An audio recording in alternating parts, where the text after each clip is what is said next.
श्रोतेहो नमस्कार. Weight loss माझा या फिटनेसवरच्या मालिकेमध्ये मी डॉक्टर वृषाली पटवर्धन आपल्या सगळ्यांचं मनापासून स्वागत करते. वेट लॉस आणि फिटनेस याविषयी आपल्याला या कार्यक्रमात मार्गदर्शन करतायत प्रसिद्ध फिटनेस तज्ज्ञ वृषाली मेहेंदळे. नमस्कार वृषालीताई. नमस्कार. आणि श्रोत्यांनाही माझा नमस्कार. वृषालीताई, आपल्याकडे अनेकांचे ईमेल येत आहेत आणि विशेष म्हणजे IT इंडस्ट्रीतल्या अनेकांचे जे ईमेल आहेत त्यातल्या बऱ्याच जणांच्या अडचणी बऱ्यापैकी एकसारख्या आहेत. तर त्यांचा गोषवारा मी तुम्हाला सांगते, म्हणजे तुम्हाला एकत्रितपणे त्यांचं उत्तर देता येईल. मी सांगते ना डॉक्टर. तरुण वयात मला बीपी किंवा डायबिटीस डिटेक्ट झालाय. मला पाठदुखी सुरू झाली आहे. माझं पोट सुटलंय. मला 2 जिने चढले तरी दमायला होतं. स्ट्रेसमुळे मला रात्री झोप येत नाही. नाईट शिफ्टमध्ये काम केल्यामुळे मेटाबॉलिझम बिघडलाय किंवा मला प्रेग्नन्सी राहत नाही आणि माझी मासिक पाळी वेळेवर येत नाही. हेच प्रश्न असतील ना? अरे चा, तुम्ही अगदी बरोबर ओळखलं. तर पण कसं काय ओळखलं तुम्ही? त्यात काय ओळखायचं? या सगळ्या प्रॉब्लेम्सचं मूळ एकच आहे, ते म्हणजे त्यांचं प्रोफेशन. रोज 8-10 तास एका ठिकाणी बसणं आणि मेंदूचा भुगा होईपर्यंत काम करणं, हाच ज्यांचा दिनक्रम आहे. अशा बहुतेकांचे फिजिकल प्रॉब्लेम्सही सारखेच असतात. याचा अर्थ IT इंडस्ट्री किंवा तसेच जॉब करणं वाईट आहे असं मला अजिबात म्हणायचं नाही. पण तिथल्या भरघोस पगार आणि पर्क्स बरोबर बहुतेक वेळेला बीपी, डायबिटीस, पाठदुखी, मानदुखी, फटीग, मेंटल स्ट्रेस असे बरेच आजार सुद्धा आपोआप येतात असं मला वाटतं. बरोबर आहे. अर्थात ते स्वीकारायचे का नाही मात्र आपण ठरवायचंय. आता याचं मुख्य कारण म्हणजे अशा ठिकाणी काम करणाऱ्या लोकांची लाईफस्टाईल ही बऱ्याचदा चुकीची असते. अति कामामुळे किंवा अति ताणामुळे मेंदू थकतो आणि काहीच काम नसल्यामुळे शरीर हे निकामी होतं. हे त्यांच्या सगळ्या अडचणींचं मूळ कारण आहे. शिवाय अशा ठिकाणी तुम्ही जितक्या मोठ्या मोठ्या जबाबदाऱ्या घ्याल तितकी आर्थिक सुबत्ताही लवकर येते. पण या 2 जबाबदाऱ्यांबरोबर मेंटल स्ट्रेसही वाढत जातो. याचा अर्थ मोठ्या मोठ्या जबाबदाऱ्या घ्यायच्याच नाही तसं नाहीये. त्या जरूर घ्या, पण ज्या शरीराच्या जोरावर तुम्ही हे सगळं करताय त्या शरीराकडे दुर्लक्ष करू नका. 50 पर्यंत दिवस रात्र कष्ट करून भरपूर पैसे मिळवायचे आणि 50 नंतर त्याचा उपभोग घ्यायच्या ऐवजी ते आजारपणावर किंवा हॉस्पिटलवर खर्च करायचे. हे आपल्याला चालेल का याचा विचार प्रत्येकानं करायला हवा असं मला वाटतं. खरोखरच तुम्ही सगळ्यांना अतिशय विचार करायलाच लावलेला आहे. तर अशाच अनेक IT प्रोफेशनल्सना तुमचा सल्ला हवा आहे. आता ITतल्या किंवा तशाच एक्झिक्युटिव्ह लोकांचा ओव्हरऑल फिटनेस किंवा एफिशियन्सी ही वाढवणं ही तर माझी स्पेशालिटी आहे. तुम्हाला सांगते मॅडम, बऱ्याच लोकांना असं वाटतं की वृषाली स्लिमिंग सेंटरमध्ये फक्त वेट लॉस किंवा स्पॉट रिडक्शन होतं. पण ती माझी फक्त एक ऍक्टिव्हिटी आहे. वेगवेगळ्या प्रोफेशनमुळे जे आजार होतात किंवा हेल्थ प्रॉब्लेम्स होतात ते होऊ नयेत आणि झालेच तर आटोक्यात राहावे आणि असा फिटनेस मिळवून देण्याचे काम हे गेली 20 वर्ष मी सातत्याने करते. म्हणूनच माझ्याकडे अनेक प्रकारची लोक वेगवेगळ्या प्रकारच्या फिटनेससाठी येतात. आता उदाहरण द्यायचं झालं तर जाड लोक वेट लॉस साठी येतात. सौंदर्य स्पर्धेत भाग घेणाऱ्या मुली ह्या फिगर करेक्शन साठी येतात. स्पोर्ट्समन त्यांचा कॉम्पिटिटिव्ह फिटनेस वाढवायला येतात. IT प्रोफेशनल जनरल फिटनेस आणि एफिशियन्सी वाढवायला येतात. पोलीस त्यांचा एन्ड्युरन्स वाढवायला येतात. डायबेटिक लोक डायबेटीस कंट्रोल करायला येतात. आणि अजून एक महत्वाचं सांगायचं, आजकाल जाडीमुळे इन्फर्टिलिटी झालेल्या बायकांना अनेक डॉक्टर्स त्यांची ॲब्डॉमिनल ओबेसिटी कमी करायला सांगतात आणि त्यामुळे ही सगळी मंडळी माझ्याकडे येतात. कारण पोटं कमी झाली आणि पोटांचं मसल टोनिंग झालं तरच नॅचरल प्रेग्नन्सी राहण्याचे चान्सेस हे खूप जास्त असतात. बापरे वृषालीताई, फिटनेस मधलं तुमचं हे सुपर स्पेशलायझेशन इतक्या प्रकारचं असेल याची कल्पना नव्हती.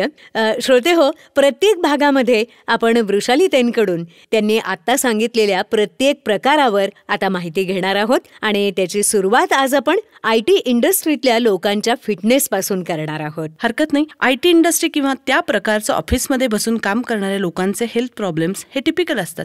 यांची घरं, गाड्या आणि ऑफिस ही एअर कंडिशन असतात. त्यामुळे त्यांना घाम सहसा येतच नाही. त्यामुळे घामावाटे शरीरातून नैसर्गिक रीतीनं बाहेर पडणारी प्रचंड घाण ही त्यांच्या शरीरातच साठून राहते. मगाशी मी सांगितलं ना तसं यांच्या मेंदूला अति आणि सतत काम आणि शरीराला काहीच काम नाही असा त्यांचा दिनक्रम असतो. त्यामुळे एकीकडे मेंदू प्रचंड थकतो आणि दुसरीकडे शारीरिक व्यायाम नसल्यामुळे शरीरामध्ये मसल स्टिफनेस येतो. त्यामुळे पाठदुखी, मानदुखी, गुडघे कमकुवत होऊन हळूहळू दुखायला लागणं, शिवाय डोक्यात कायमचे विचार, रात्रीची जागरणं, फ्रिक्वेंट हॉटेलिंग याही गोष्टींचा शरीरावर विपरीत परिणाम होतो. आता अशा लोकांनी व्यायाम न करता फिट राहण्याचा विचारही करू नये.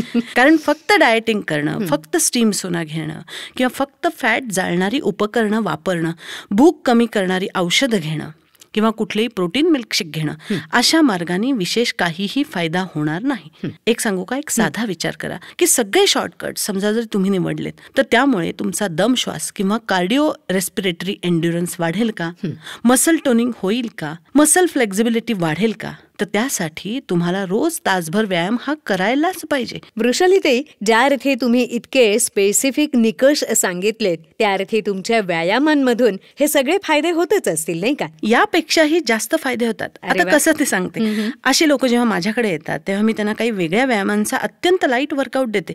त्यात माझा संपूर्ण भर हा मसल टोनिंग करून त्यांची फ्लेक्झिबिलिटी आणि कार्यक्षमता वाढवणं, कार्डिओ एन्ड्युरन्स वाढवणं आणि व्यायाम केल्यानंतर दमण्याऐवजी त्यांना जास्तच फ्रेश वाटेल यावर जास्त भर असतो.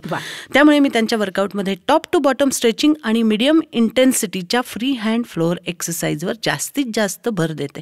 तुम्हाला सांगू का, माझ्याकडे अशा लोकांनी व्यायाम सुरू केल्यानंतर पहिल्या आठवड्यात त्यांची पहिली कॉमेंट ही असते, म्हणजे लिटरली 2 दिवसात, की तुमच्या व्यायामामुळे अचानक हलकं आणि फ्रेश वाटायला लागलं. याचा अर्थ त्यांची प्रगती ही योग्य दिशेने सुरू झाली असं मी समजते. कारण माझ्या व्यायामांमुळे फार मोठ्या प्रमाणावर स्ट्रेस बस्ट होतो हे तर अनेक जण मला नेहमीच सांगतात. अरे वा. पण असंही असतं की काही जणांना तुमच्या इथे जिममध्ये ऍडमिशन घेणं काही कारणं असतील पण त्यामुळे त्यांना शक्य होत नाही. मग त्यांनी व्यायाम कोणते करावेत आणि त्यांनी डाएट आपलं कसं प्लॅन करावं याबद्दल काय सांगाल? फक्त गाईडलाईन्स देते. तुम्ही जाड नसाल तर आठवड्याचे 6 दिवस मॉडरेट इंटेन्सिटीनं फक्त कार्डिओ आणि स्ट्रेचिंगचे व्यायाम केले तरी पुरेसे. 20-25 मिनिटं सायकलिंग, ब्रिस्क वॉक असे कार्डिओ आणि backward forward bending, side bending, upper body twisting आणि तुम्हाला माहित असलेले इतरही स्ट्रेचिंगचे एक्सरसाइज जर तुम्ही 20-25 मिनिटं केले तर त्याचा तुम्हाला फायदा होईल. 1 सेट कार्डिओ आणि 1 सेट स्ट्रेचिंग असा व्यायाम केला तर रिझल्ट जास्त चांगले मिळतील. मी तर तुम्हाला असं सांगेन की एखादी ट्रेडमिल किंवा एखादी स्पिनिंग सायकल विकत घ्या. तुम्ही IT इंडस्ट्रीतले आहात, तुम्ही एवढाले पैसे तुमच्या फ्लॅटवर आणि गाड्यांवर खर्च करताना तुम्ही, मग तुम्हाला ही गोष्ट अजिबात अवघड नाही. पण त्याचा फायदा तुम्हालाच नाही तर तुमच्या घरातल्या प्रत्येकालाच होईल. तसंच दिवसाच्या कोणत्याही वेळी जरी तुम्ही घरी आलात तर टीव्ही लावून सायकल, वॉकर, स्ट्रेचिंग, बेंडिंग असे 2 ते 4 सेट करा. त्यामुळे तुमचा स्ट्रेस बस्ट होईल, सगळी लेथार्जी निघून जाईल. समजा तुम्ही नाईट शिफ्टमध्ये काम केलं तर सकाळी घरी आल्यावर न कंटाळता व्यायाम करा आणि शॉवर घेऊन झोपून टाका. मग तुम्हाला किती फरक पडेल ते मला कळवा. ऑफिसच्या कामानिमित्त बाहेरगावी गेलात तरी दिवसाची सुरुवात हॉटेलमधल्या जिममध्ये जाऊन व्यायामानच करा. रात्री जेवायला बाहेर जाणार असाल तर घरातून निघताना थोडं खाऊन निघा. तिथे शक्यतो सूप, सॅलड्स आणि ड्राय स्नॅक्स खा. याच्यामध्ये सर्व ग्रेव्ही, बटर, नान, पराठे आणि राईस खाऊ नकात. हे कार्बोहायड्रेट्स आहेत. ड्रिंक्स, सॉफ्ट ड्रिंक्स आणि चकाणा टाळा. हे मी वेगळं सांगायला नकोय, कारण सॉफ्ट ड्रिंक्स म्हणजे एरिएटेड ड्रिंक्स जी असतात ती शरीराला जास्त घातक असतात किंवा त्रासदायक असतात. तुम्हाला थोडं विषयांतर वाटेल पण आज मला माझ्या मनातल्या काही गोष्टी तुमच्या बरोबर शेअर करायच्या. अगदी रात्री झोपल्यानंतर शरीराला जशी विश्रांती मिळते ना तसं आवडते विचार केले तर मनालाही विश्रांती मिळेल जिची तुम्हाला अत्यंत गरज आहे. म्हणून ऑफिस आणि कामाचे विचार घराबाहेर ठेवा. घरात आल्यानंतर शरीरानं आणि मनानंही तुम्ही घरातलेच एक व्हा. तुमच्या घरच्यांना तुमच्या पैशा इतकीच तुमच्या सहवासाची गरज आहे हे विसरू नकात.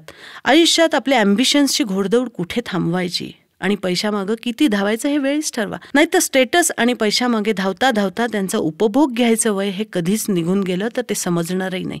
30च्या आसपास BP, डायबिटीस किंवा हार्ट प्रॉब्लेम होणं हे चांगलं लक्षण नक्कीच नाहीये. आणि ही बिरुद पार्ट्यांमध्ये मिळवणं यात कोणताही शहाणपणा नाही. स्टेटस आणि पैशांनी मोठं होण्यासाठी आपल्या शरीराचे किती हाल करायचे हे आपण ठरवायला पाहिजे. श्रोते हो, माझ्याकडे रोज येणाऱ्या तरुण लोकांचे ॲटिट्यूड आणि त्यांचे फिजिकल प्रॉब्लेम्स बघितले ना की त्यांचे अनुभव ऐकले की मन सुन्न होऊन जातं. आणि म्हणून केवळ न राहून मला हे सगळं तुमच्या बरोबर शेअर करावंसं वाटलं. यात तुमच्या खाजगी आवडीनिवडींवर माझे कोणतेही वैयक्तिक आक्षेप नाहीत, पण एक फिटनेस तज्ज्ञ म्हणून माझ्या मनाला हे खटकतं एवढंच आहे. अरे वा वृषालीताई, आज तुम्ही खरोखरच ब्रेन स्टॉर्मिंग ज्याला म्हणतात तशी माहिती आणि तुमचं हे मनोगत तर सर्वांनाच खरोखर खूप विचार करायला लावणारं आहे. ग्रेट. श्रोते हो, वृषालीताईंच्या मार्गदर्शनाखाली तुम्हाला जर परिपूर्ण फिटनेस मिळवायचा असेल तर वृषाली स्लिमिंग सेंटरच्या पर्वती, प्रभात रस्ता, कर्वे रस्ता किंवा औंध यापैकी कुठल्याही शाखेला आजच भेट द्या. अधिक माहितीसाठी 9422323461 किंवा 02025434061. नमस्कार. नमस्कार.